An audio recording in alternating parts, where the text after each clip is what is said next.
I'm going to start my Christmas tour video with a story, and the story is about Frosty the Snowman, who sits in our window seat.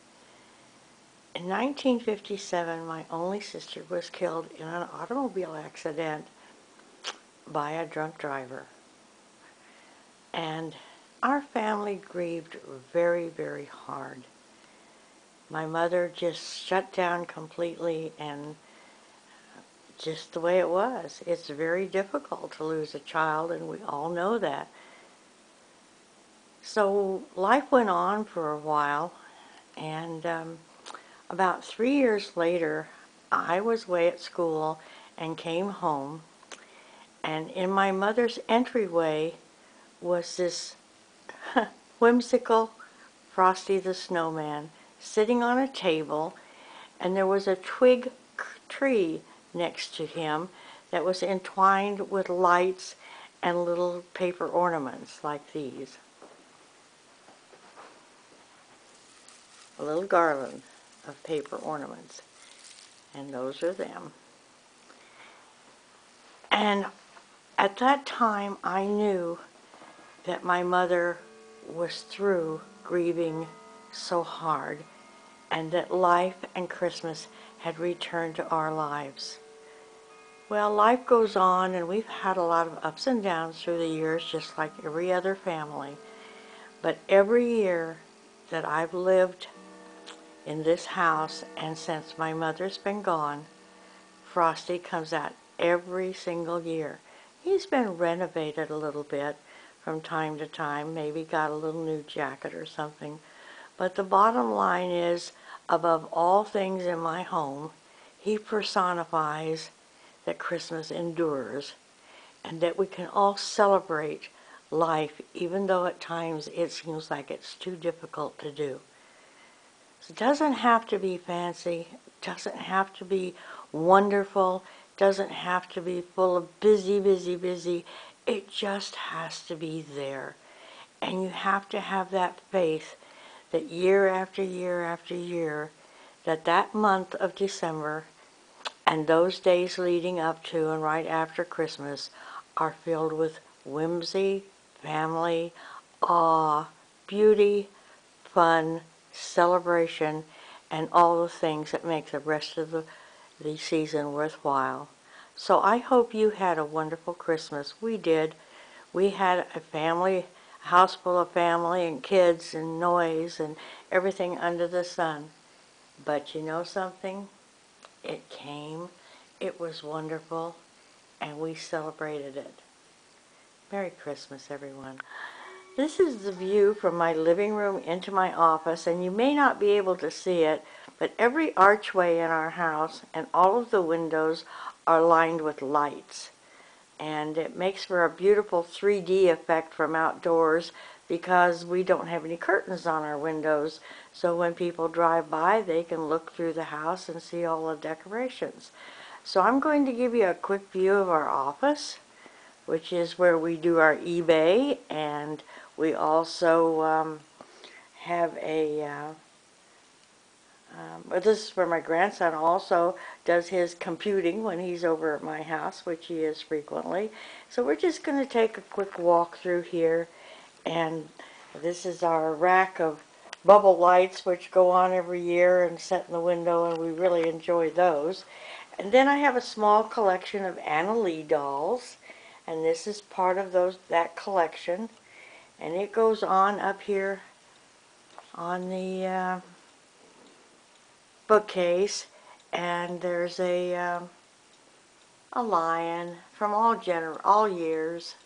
And then over in the corner at the little fisherman, that's our Simpish doll, probably from the 70s, I would imagine. And then the three wise men, those are more of the wall hangings we talked about. And then down here on this shelf sits some more Anna Lee dolls, but the little elf was the first one, and he's from 1958 and is dated. So we're going to swing on around here to the oak desk. I'm going to back up so you can see it. And my husband's grandfather made that desk. And it's part of our home and part of our tradition, and we do love that. And then a little closer over here, we have a few more Anna Lee dolls, and this is the nativity of the Anna Lee collection in the Little Mice.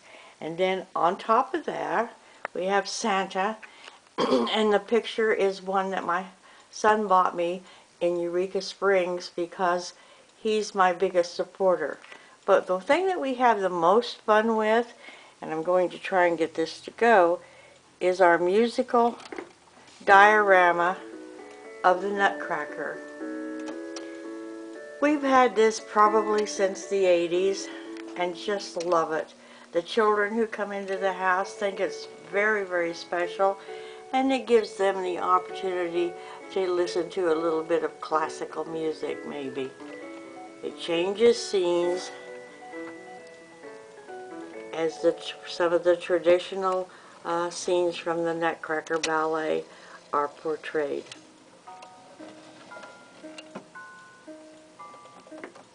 Kind of fun, huh? And then we're going to walk around on over here, try and get away from the glare of the window. And these are very, very fascinating to me, and something I have only collected for about 20 years. And I don't collect a lot of things of the same thing. I just pick and choose. And these are called santons. They're made in the south of France, and they are made strictly by artisans. They are not ever manufactured. These are called large santons or dressed santons. And this is part of the creche scene of Mary, Joseph, and the babe. And this particular fellow is called Mistrial, and he's the shepherd. And I just love that figure. He looks so real and so windblown. All the clothing, all of the heads and faces are handmade and hand-painted only in the south of France. They're picking olives from an olive tree. And the story behind it is that they are bringing their wares to the baby Jesus in the manger. And then we have a couple of villagers who are bringing their bread and wines. And then we have the villagers that have lavender on their backs and in her apron. So charming, so wonderful to have.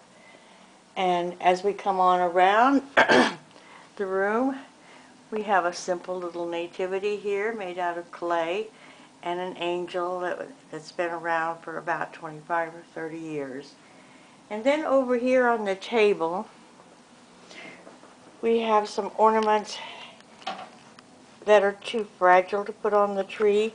And these were made during the 1940s when glass and metals were not readily available.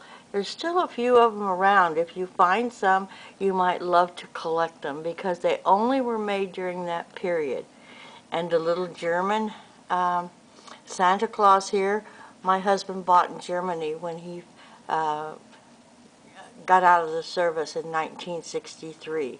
And the pretty ball here in the case, well, this is a reverse painting ball that my son bought for me. I just think it's beautiful, and I'd rather have it displayed than I think I would have it on the Christmas tree where it might get broken. Up on the top shelf are two straw figures, which I used to do in the 1980s. I had a business called Wheatcraft, and I made things like that. And then the little clay nativity set.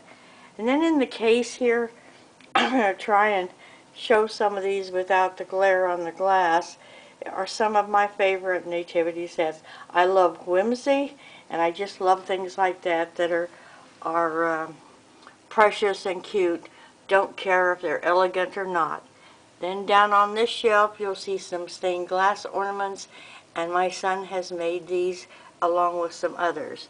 And then in this shelf are some very, very, very old ornaments that we don't put on the tree anymore because they just are too fragile to do that.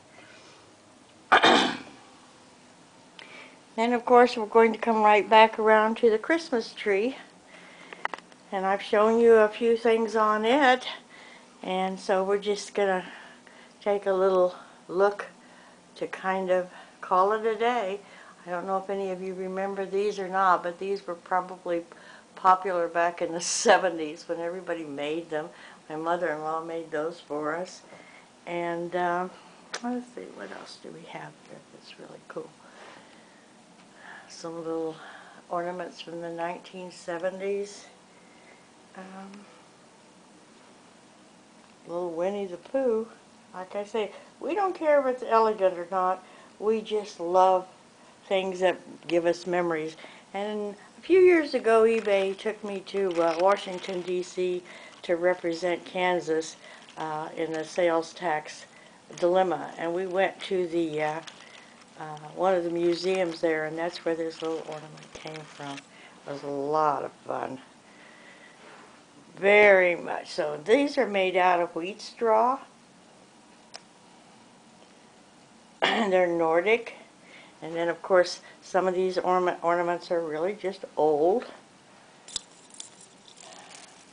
Like I say, all of our ornaments, everything we have is generational. And generational to us means when you take it out and you touch it, that it means something to you, and you have a memory surrounded about it, and you love to think about it and where it came from. And then when you put it on the tree, it's there for everybody to enjoy this year. And you're very happy to see that people are enjoying it and that the children are happy helping to put it back on the tree.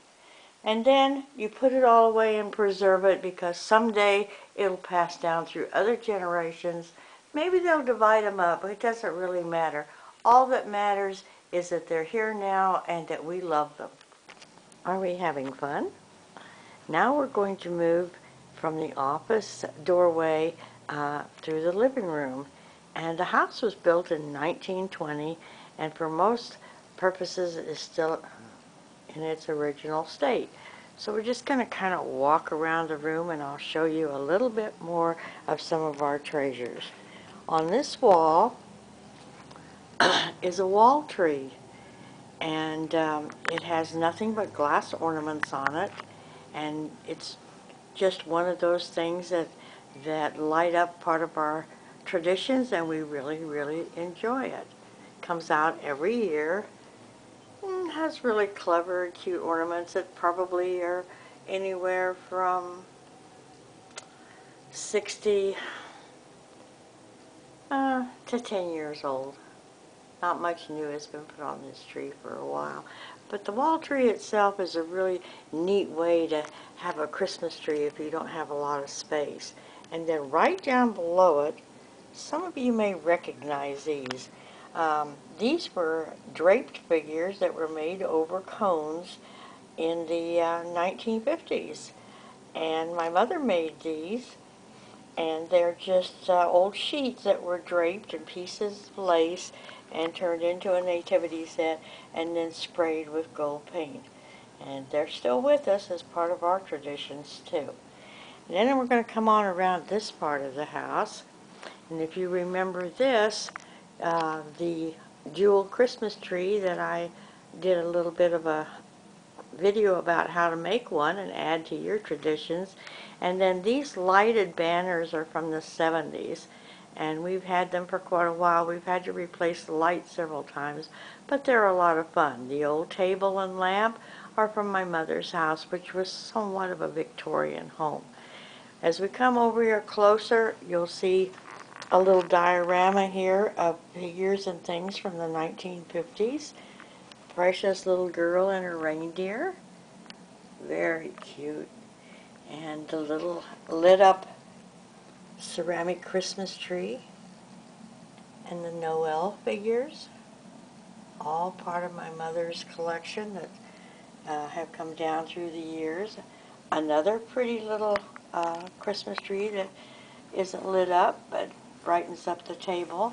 And then over here is the little German windmill and creche that my son bought for me years ago, probably in the 70s. And of course it has the candles, which if you light them, it makes the paddles turn but we don't light them because we learned the hard way that they can also burn the paddles. Then right above them, the little clowns, those are more of the felt wall hangings that we discussed that the 91-year-old woman made from Smith Center. You'll see more of those as we go around the room. So now we're going to come back around here. And as you can see, there's lights around all of our doorways and around the windows and no curtains. Now, some people wouldn't like that, but for me it's cool.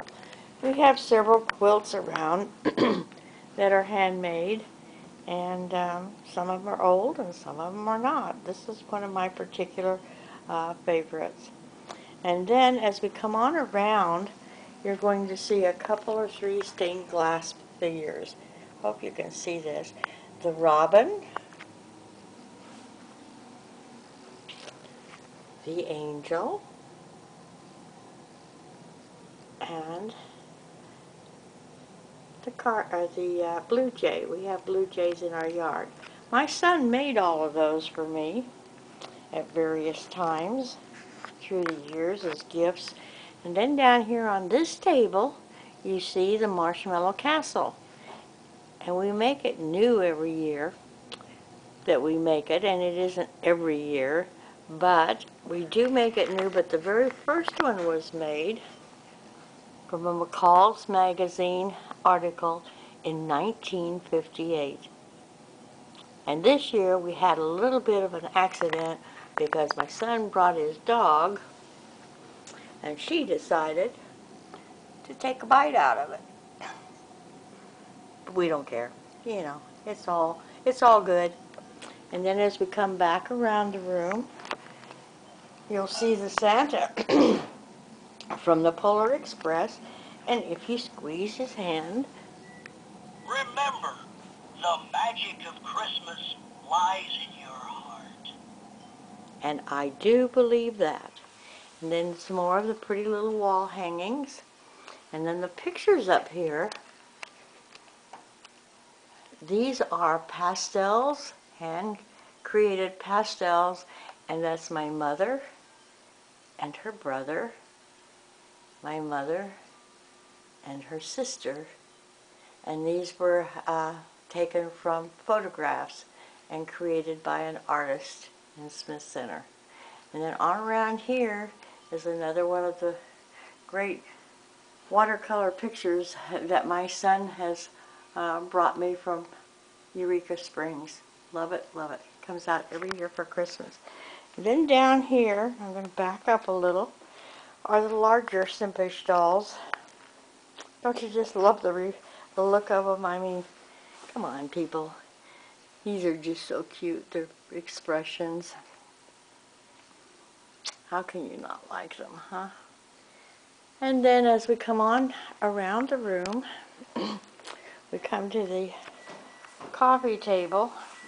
And this little thing, which is made of blocks, was another one of those things that was created from a magazine article, and my son created it for me after I saw it, and it's really cool. I mean, it's on a box and it's musical, and it has all kinds of little things to look at, and part of our Christmas heritage. There's another one of the big lighted Christmas tree panels.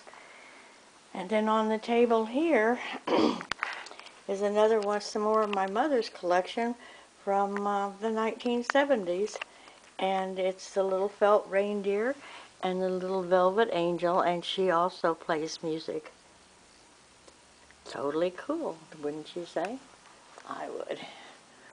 More of our ceramic figures from the 1930s through the 1960s. And yep, that's me and Santa Claus.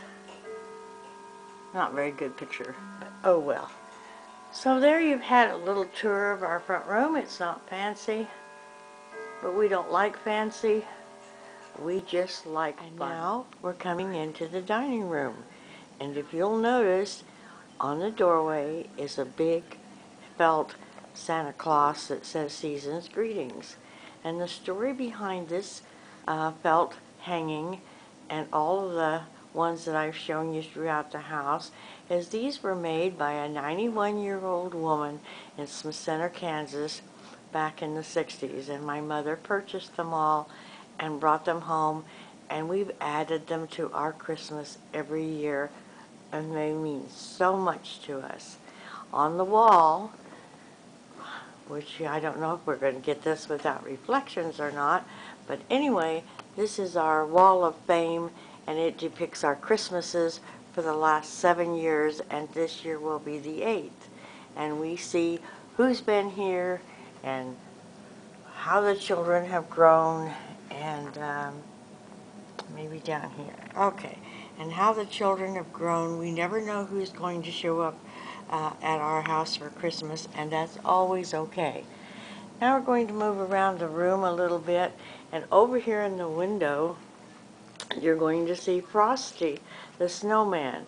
And Frosty the Snowman is extremely special to me, and there's a blog I've written about how he came into our lives, and I'm going to just give a link to that in the bottom here. Frosty comes out every year, and he always has his own Christmas tree for us to decorate with ornaments that are of no particular theme, but they're generational, like the other ornaments and things in our house, and reflect a lot of the interests and things that we find fun to do. Then way up here on top of this hutch, you see a metal sleigh and reindeer, and these were purchased in 1958 in Topeka, Kansas, and have been part of our Christmas ever since. The little snowmen down here are all Hallmark animated ornaments, and the kids love to come in the house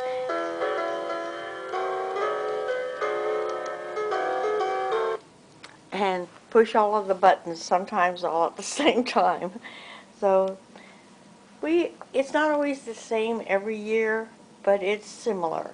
And most of the precious things that mean a lot to us get brought out every year. On the piano are the little figures from the late 1950s, and these were my mother's choir boys. And then right up here are my Simpich dolls, and that's Simpich. And they're very meaningful to me because they came from Colorado and are no longer made by the maker. The nativity set here is also part of the Simpich collection, and you have Mary, Joseph, and the baby, and then this beautiful, beautiful angel. The little angels here sitting on the piano, these came from the 70s. We owned a flower shop in the 70s, and these pretty little angels were some of the things that we had in our flower shop. And then over here, I find this very interesting because the creche down here belonged to my husband's mother, and it's probably was started in the late 30s, and we inherited after she was gone. The creche itself was handmade by his father, and the lamp behind it was made by my husband when he was in high school. But I think the interesting thing about the little nativity set is that there wasn't any rhyme or reason, and things didn't have to match. They just came out every year. She put it on her mantle, and they loved it, and it's just part of our traditions now. The old rocking chair came from my mother's house, and the Santa was made a long time ago. And then right above it is another one of the wall hangings. And the center focus of our dining room is the creche that sits on the mantle.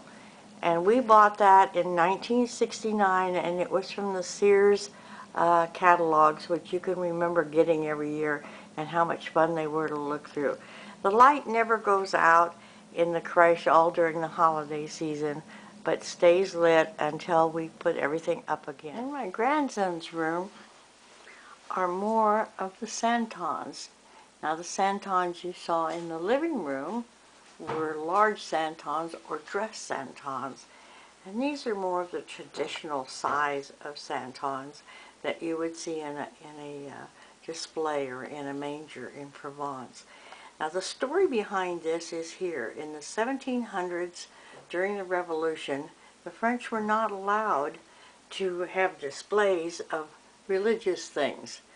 And the French are very, very resilient, so what they did was they created scenes and things from their red clay in the Provence area, and then they put them in these kind of scenes and places like that. And the only religious figures were Mary, Joseph, the baby, and the three wise men. So if the police or whoever they were came to visit, they would quickly hide those figures, and all they would have would be the scenes of the villagers coming to pay tribute, but in this case, just a little scene of villagers in village life. So that's pretty neat too. Then over here, he has his M&M house. We do have quite a few village pieces, but we haven't gotten them out for several years. And of course then his Christmas tree.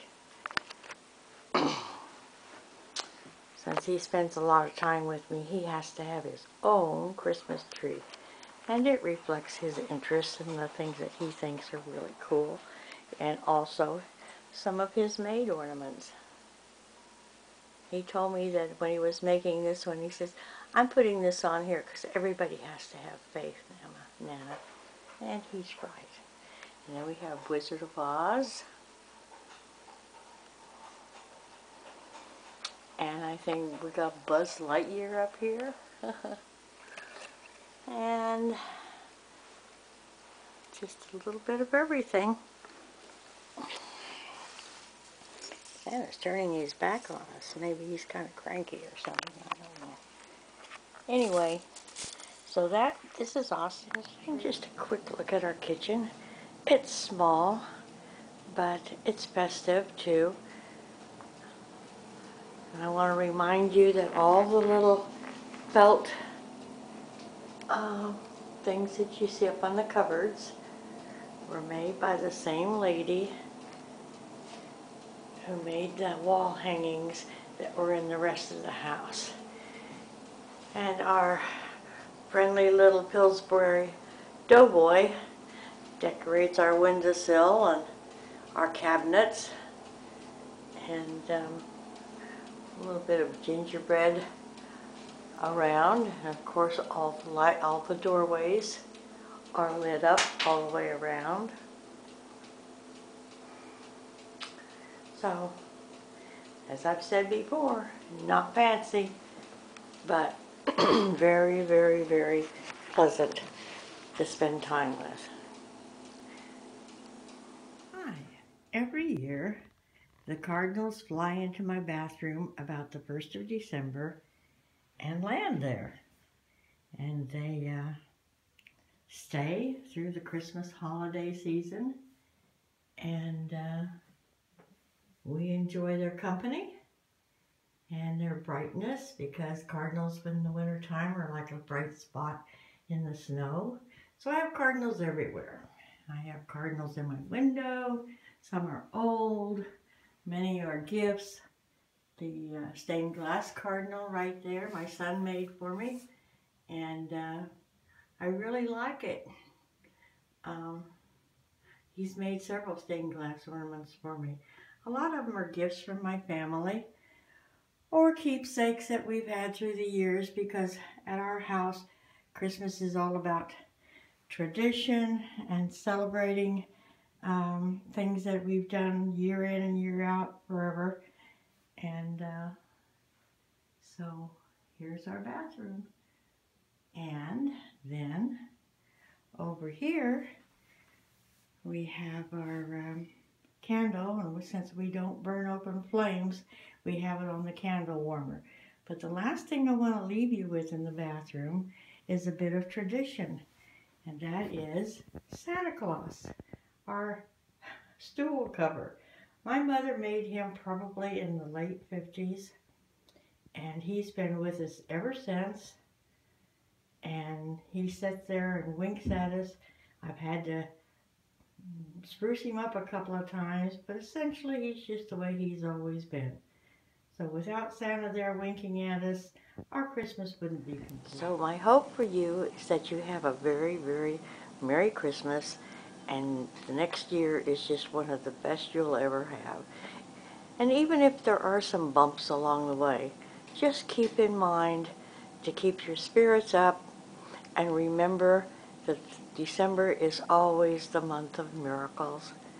So maybe if you need a miracle, you just need to ask for it. Merry Christmas, Happy Holidays, and may you be blessed in the year to come.